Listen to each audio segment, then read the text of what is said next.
जम्मू में ओबीसी समाज के लोगों के लिए एक बड़ी मुसीबत बन गई और मुसीबत इस कदर कि आज ओबीसी समाज के लोगों को डीसी जम्मू को मिलने के लिए जाना पड़ा। ओबीसी समाज के लोगों ने डीसी जम्मू को एक मेमोरेंडम दिया, जिस मेमोरेंडम में ये साफ तौर पर एलजी मनोज सिन्हा को ये बताया गया है कि एलजी साहब ज़रा ध्यान दीजिए कैसे ओबीसी समाज के युवाओं की ज़िंदगी के साथ खिलवाड़ किया जा रहा है, कैसे नौकरी में आ रही परेशानियों को उन लोगों को फेस करना पड़ रहा है, उन लोगों के लिए क्या परेशानियां इस वक्त बन चुकी हैं और कारण क्या है। इस कारण को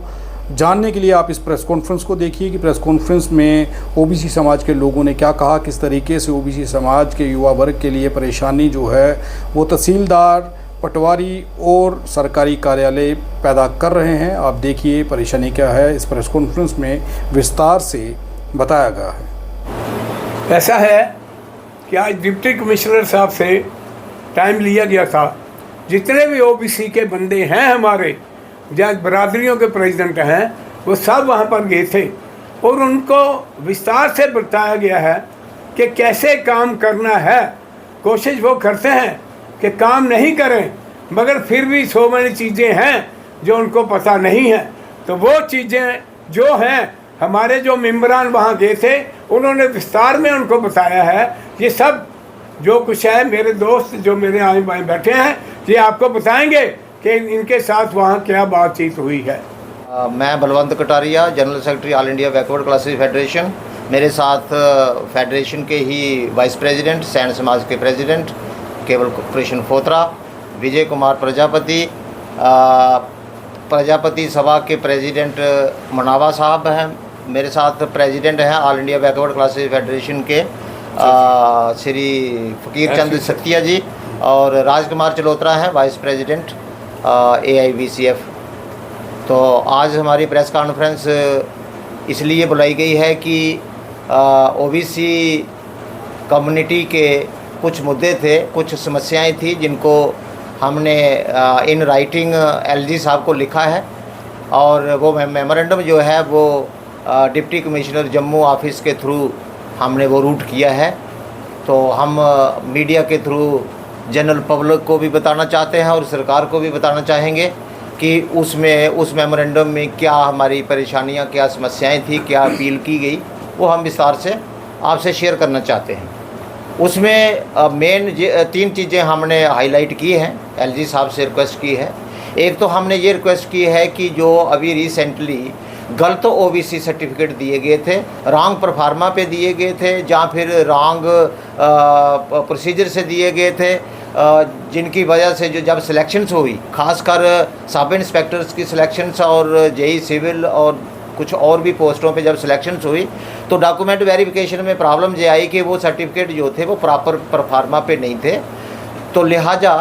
वो सर्टिफिकेट जो हैं वो वहाँ पे इनवैलिड माने गए सर्विस सिलेक्शन बोर्ड में, और कैंडिडेट्स को इनकन्वीनियंस हुई, वो ज्वाइन नहीं कर पाए। फिर मामला चला गया GAD में और फिर सरकार ने 4 महीने लगाए और ये पड़ताल की कि वाकई ही ये सर्टिफिकेट गलत परफार्मे पे दिए गए थे। कैंडिडेट एलिजिबल थे लेकिन परफार्मा प्रॉपर नहीं था, तो उनकी ज्वाइनिंग फिर बाद में हो गई, लेकिन 4 महीने का करीब उनका जो सीनियरिटी है, मैं समझता हूँ 4 महीने लेट हो गई। तो हमने LG साहब को अपने मेमोरेंडम से ये अपील की है कि उन बच्चों की सीनियरिटी जो है वो प्रोटेक्ट की जाए, क्योंकि उनमें उस डिले में उनका कोई कसूर नहीं है। नंबर 1। नंबर 2, हमने ये अपील की है कि एक वर्कशॉप कराई जाए पूरे प्रोविंस लेवल की, जिसमें सभी 10 डिस्ट्रिक्ट के तहसीलदार से जो सर्टिफिकेट इशूइंग अथॉरिटीज़ हैं वो उसमें आएँ और हमको भी पार्टिसिपेट कराएं। तो उनको सबको एजुकेट किया जाए, सेंसिटाइज़ किया जाए कि भाई OBC जो रिजर्वेशन है उसके क्या रूल्स हैं, सेंट्रल गवर्नमेंट के क्या रूल्स हैं और स्टेट के क्या हैं, वो उनको बताया जाए, ताकि इस तरह की इस तरह की गलतियां इन फ्यूचर ना आएँ और एक स्मूथ जो है बच्चों का ज्वाइनिंग, जो भी कैटेगरी में सिलेक्ट हो उनकी स्मूथ ज्वाइनिंग हो, without any convenience, without any delay. Number 3, हमने ये भी अपील की कि जिन तहसीलदारों ने जिन अथॉरिटीज़ ने गलत सर्टिफिकेट इशू किए, उनको पूछा जाए कि इतना लाइटली या इतना कैजुअली क्यों लिया गया मसला, क्या वजह थी कि इतने बड़े हाई रैंकिंग हो के, बड़े ऑफिसर हो के, एक जिम्मेवार ऑफिसर हो के बच्चों को गलत सर्टिफिकेट दिया गया और इस तरह का इतना बड़ा एक इशू बन गया। और उन लोगों को पूछा जाए, एक्सप्लेनेशन कॉल की जाए और उन लोगों के ख़िलाफ़ अंडर रूल एक्शन भी लिया जाए, ताकि जो सरकारी मशीनरी है वो सतर्क रहे और अलर्ट रहे, अपने काम में चुस्त और दुरुस्त रहे। इस तरह का इम्प्रेशन जो है वो कैजुअल इम्प्रेशन जो है समाज में इन फ्यूचर ना जाए। तो ये सारा मसला जो है हमने एलजी साहब को लिखा है, लेकिन on the spot DC Jammu साहब ने हमें बोला है कि मैं जम्मू डिस्ट्रिक्ट की वर्कशॉप तो बहुत जल्द करा दूंगा। तो उससे हमें बहुत सेटिस्फेक्शन हुई कि कम से कम जम्मू डिस्ट्रिक्ट में तो वर्कशॉप बहुत जल्द हो जाएगी। बाकी डिस्ट्रिक्ट की जो है जैसे भी एलजी साहब इंस्ट्रक्शन, हमें उम्मीद है कि वो इंस्ट्रक्शन जारी करेंगे सभी डीसीज़ को, या फिर डिव काम लेवल पे कहीं वर्कशॉप हो जाएगी तो हमारा ये जो ओबीसी इशू है, ये जो 2-3 इशू हैं, ये स्ट्रीमलाइन हो जाने की हमें उम्मीद है। Thank you sir. बात ऐसे है कि ये मसला तब आया कि जब ड्यूटी बन गई, ये ड्यूटी में जो पोर्टल था उसका गलत इस्तेमाल किया गया। मेरा है कि पोस्टें ओएससी के लेवल पर थी और सेंटर सर्टिफिकेट का अलग कानून था, ओएससी का अलग कानून था। लेकिन जहां एक हवा फैलाई गई, ना तो इशूइंग अथॉरिटी इतनी जानकारी रखती है और ना ही लेने वाले को इतना इल्म था कि मैं सर्टिफिकेट किस लिए ले रहा हूं, और उन नौजवान बच्चों को गुमराह किया गया, जिन बच्चों की वेरिफिकेशन के समय ये दिक्कत आ गई कि उनके सिलेक्शन जो है वो डिवाइड की गई, उसमें बहुत बड़ा गैप आ गया। और फिर दोबारा हम मानते हैं कि सरकार ने उनको 1 महीने का समय दिया है उसको दुरुस्ती करने का, लेकिन उसमें ज़्यादा कसूरवार इशू अथॉरिटी है। लेकिन इशू अथॉरिटी इस चीज़ की प्ली लेती है, नहीं जी जो किसी ने अप्लाई किया वो हमने दे दिया, ये बात नहीं है। कि इशू अथॉरिटी को ये ज्ञान होना चाहिए कि हम सर्टिफिकेट क्या स्टेट लेवल का दे रहे हैं जाके सेंट्रल लेवल का दे रहे हैं, तो उसका जो खमियाजा भुगतना पड़ा वो हमारे बच्चों को भुगतना पड़ा। तो उस खमियाजे में बच्चों को बहुत हरासमेंट हुई। मैं पर्सनली जानता हूँ कि 2-3 बच्चे हमारे आसपुरा के थे और उनके पेरेंट्स को भी बहुत ज़्यादा हरासमेंट हुई। पहले तो उनको मुबारक वगैरह दी गई, लेकिन जब उनकी जॉइनिंग होल्ड कर दी गई कि ये अब ज्वाइन नहीं कर सकेंगे, तो इसमें बहुत बड़ी एक बेइज्जती का एहसास महसूस किया उन्होंने, हरासमेंट महसूस की। तो इसका एक मानसिक वृद्धि पर नुकसान होता है। इन चीज़ों को मद्देनज़र रखते हुए हमने सरकार से अपील की है कि ये जो गलती सरकार ने की है, उन सरकारी अफसरों की वो तनख्वाह लेते हैं, ऐसी कोई वेजेस लेते हैं, उनको इस चीज़ का नॉलेज होना चाहिए कि कौन सा सर्टिफिकेट हम इशू कर रहे हैं। लेकिन उन लोगों ने लापरवाही से इस चीज़ को इग्नोर करके हमारे बच्चों को हरास किया है, जिसकी वजह से बहुत ज़्यादा नुकसान हुआ। ये तो हमारे सामने आ गई, 14 बच्चे थे जो सब इंस्पेक्टर पुलिस में हुए, कुछ जेई हो गए सिविल में। अब इसके अलावा और कितने लोग होंगे जो इस नुकसान के दायरे में आए होंगे और वो नौकरी से हाथ धो बैठे होंगे, अपने घर में बैठ गए होंगे। कसूर किनका है? सिलेक्शन होगी, लेकिन कसूर उन लोगों का है जिन्होंने सर्टिफिकेट गलत इशू किया है। तो हम ये चाहते हैं कि एक गैप है, एक सर्टिफिकेट लेने वाला है, एक सर्टिफिकेट देने वाला है। ना तो देने वाला इतनी वो क्षमता रखता है, लेने वाले को तो वो पता नहीं होता। उस गैप को दूर करने के लिए हमने आज एलसी साहब को एक memorandum through deputy commissioner Jammu भेजा है। हमने उससे पहले भी 2020, 2021, 2022 में ऐसी अप्रोच कर चुके हैं कि इन तहसीलदार साहब को, इन इशू अथॉरिटी को एक वर्कशॉप लगाई जाए ताकि जो सेंट्रल कानून हैं या स्टेट कानून हैं वो विस्तार पूर्वक वो समझे जाएं और उसमें एक ओपनली डिस्कशन होनी चाहिए जो उनके माइंड में बैठा हुआ है, ताकि वो क्लैरिटी हो और बच्चे जो हैं वो परेशान ना हों। ये हमारे कहने का आज का भाव है। रेवेन्यू डिपार्टमेंट जो चाहे वो जम्मू में है चाहे बाहर है, क्योंकि ये लोग जो है ये हमारा जो समाज ओबीसी समाज के जो सर्टिफिकेट बनाते हैं, जहाँ SC का भी यही हिसाब है, सर्टिफिकेट वो टाइमली नहीं देते हैं, दे हैव सम इंटरेस्ट। तो हम इसी को लेकर आज डिप्टी कमिश्नर जम्मू से मिले हैं, जिन्होंने आगे ACR साहब को उन्होंने हिदायतें दी हैं कि भाई इनका एक वर्कशॉप लगाई जाए उसमें तहसीलदार, उनका नायब तहसीलदार, उनके गिरदौर और पटवारी, जो भी जितने भी ऑफिशियल जो उसके साथ जुड़े हुए हैं सर्टिफिकेट इशू करने के लिए, उनको ये अवेयर किया जाए, उनको ये रूल बताए जाएं कि सेंट्रल रूल क्या है और स्टेट रूल क्या है, और दोनों रूल्स को उनको होना चाहिए और टाइमली हमें ये सर्टिफिकेट मिलने चाहिए। इसके लिए उन्होंने उनको इंस्ट्रक्शन दी हैं और ये शार्टीज को लगाएंगे, शार्टी ये वर्कशॉप होगी और जितने भी इस डिस्ट्रिक्ट के अंदर जो तहसीलदार हैं उनको जहाँ जहाँ भी वो फिक्स होगा उनके दफ्तरों में जहाँ जहाँ भी रखेंगे, तो उसके लिए हम ये। लेकिन इसका नुकसान जो हमारे बच्चों को हुआ है वो जो जब इसकी सिलेक्शन हुई है, जैसे सब इंस्पेक्टर्स की थी, उसके साथ जेई सिविल थे, उसके साथ फाइनेंशियल अकाउंट्स असिस्टेंट थे। अब पता नहीं कितने जो सामने आए हैं और कितने कोई रहे हैं, शायद कई बार वो कहते हैं ऐसे ही भेज देते हैं, नहीं जी अब आपका सिलेक्शन जो है ये ख़त्म हो गया, आपका सर्टिफिकेट ठीक नहीं है। उसी को लेकर हमने आज lieutenant governor Manoj Sinha ji through deputy commissioner Jammu के हमने ये मेमोरेंडम दिया हुआ है ताकि उसके ऊपर वो एक्शन किया जाए और जो भी इंस्ट्रक्शंस जो हैं ताकि हमारे सर्टिफिकेट जो हैं वो हमें टाइमली मिलने चाहिए और उसमें कोई भी किसी किस्म की उसमें कोई गलती ना हो। जो कि